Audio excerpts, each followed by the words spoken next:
Hello.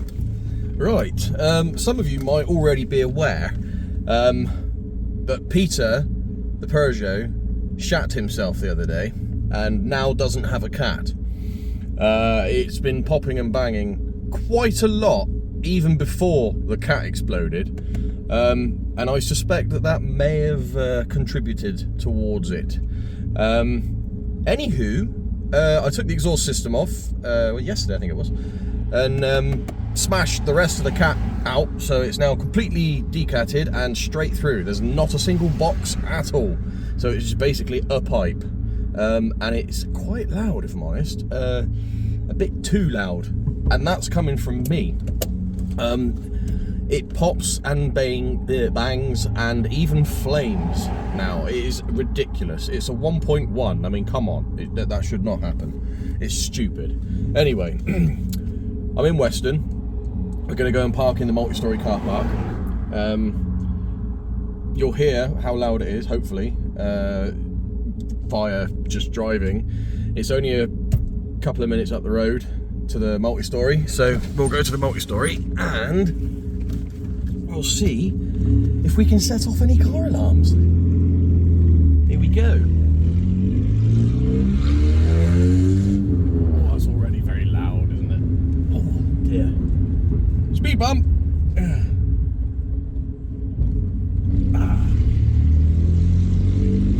Lovely. It's a lovely day, look. It's beautiful. Just drive along the seafront in Weston. I wish I was in the Audi though, I really do. I'm missing the Audi a lot. Like a lot. It's ridiculous.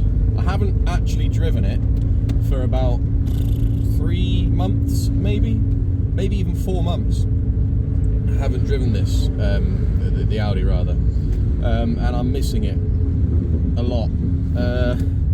But I've got Peter. You know, he's a bit of fun. He's only 60 horsepower, but he's a bit of fun. He's a right laugh. I mean, you need earplugs now. It's probably a good idea anyway, because any longer journey you get out and your ears will be bleeding from the noise. But it is incredibly funny, it really is. I can't go fast along this bit anyway because there's a speed limit on the seafront, 15 miles an hour, to stop me from killing any Welsh people that might have come down on holiday. Yes. Speed bump. Oh, they're massive along it. Why do they need speed bumps this big? It's a speed limit of 15 mile an hour. If it's a speed limit of 15 mile an hour, then you don't need speed bumps the size of Everest to get over. Look at it. Oh, it's probably not showing up on camera, but they are massive. Oh yeah, look, 3 hours now. This guy will park.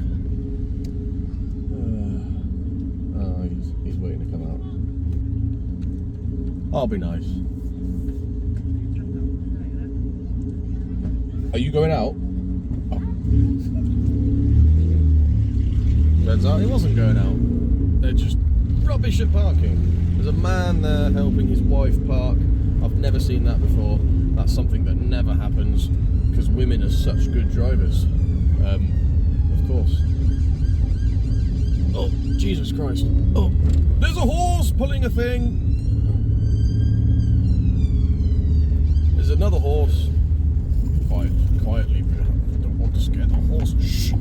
Quiet. Right, there we are. Slowly accelerate. There we go. See, nobody even knows I'm here.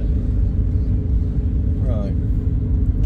Nearly at the end of this stupidly long, quiet, slow road. And then I can finally go into town. We will be in said car park.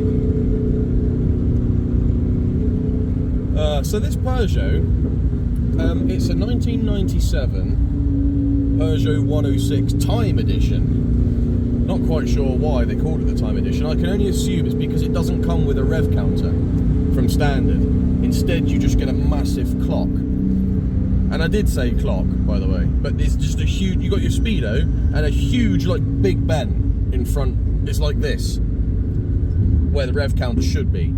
And it's really annoying. It's useful because you can tell the time, but it's annoying because I like to know what revs I'm doing. So I I had a rev counter fitted, so I've got one sort of there now on the dash, kind of to the left, and it's great, it works fine, and I know what revs I'm doing now. It's brilliant, because you can only really tell so much just from ear, you know, and you're never quite sure really if you're going to blow it up or not. So I just thought, you know, get a rev counter fitted, everyone's happy. So I did that. 60 horsepower standard from factory. That was in 1997, so this has probably lost a few. Although it has only done 51,000 miles, and it's one owner as well, believe it or not. It's incredibly good condition. The interior's like new. Everything works. It's all right. It's not a bad little car, and I paid the immense sum of £375. Now you can't say that about many cars now. Getting a one-owner, low-mileage car for that kind of money, it's pretty good. Right. Oh, that was outside as well. Whoa. Right. Here we go. This is going to be very loud. Oh my god. Yeah, that's get my ticket, shall we? Got my ticket. Right. Oh dear god, that's noisy.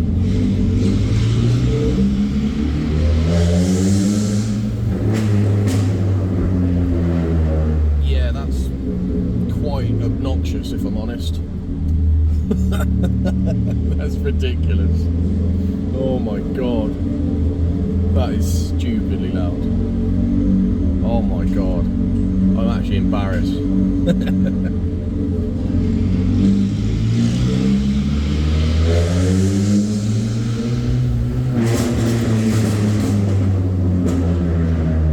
Jesus.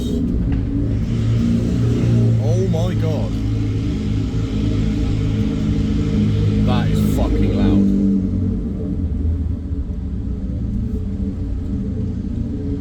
I'm surprised the police aren't here yet. That is ridiculous.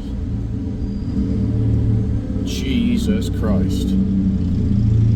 How is it even possible for a car with an engine this small to be that loud? It's just not normal. Good Jesus.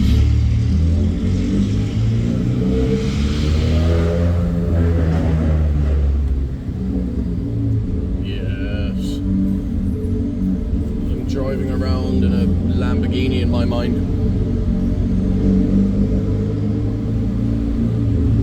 Jesus Christ.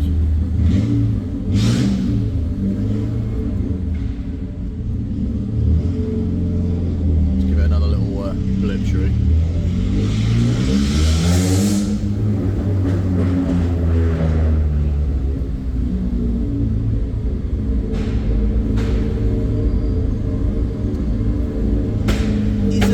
Noisy, if I'm honest.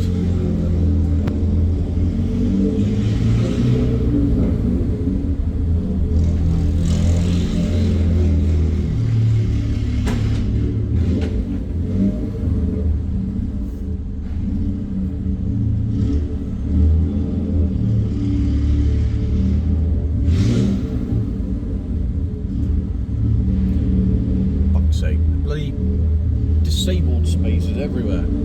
I haven't even seen anybody disabled yet. Right, I'm having that one. I'm having that one next to the red thing. There we go. There we go. Parking in progress. Yes. There we go. Oh, let's try and get in gear, you stupid thing. There we go.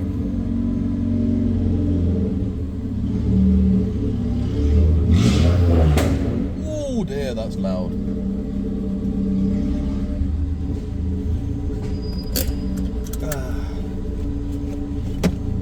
Oh, it smells quite fuely as well. Oh, Jesus. But there we are.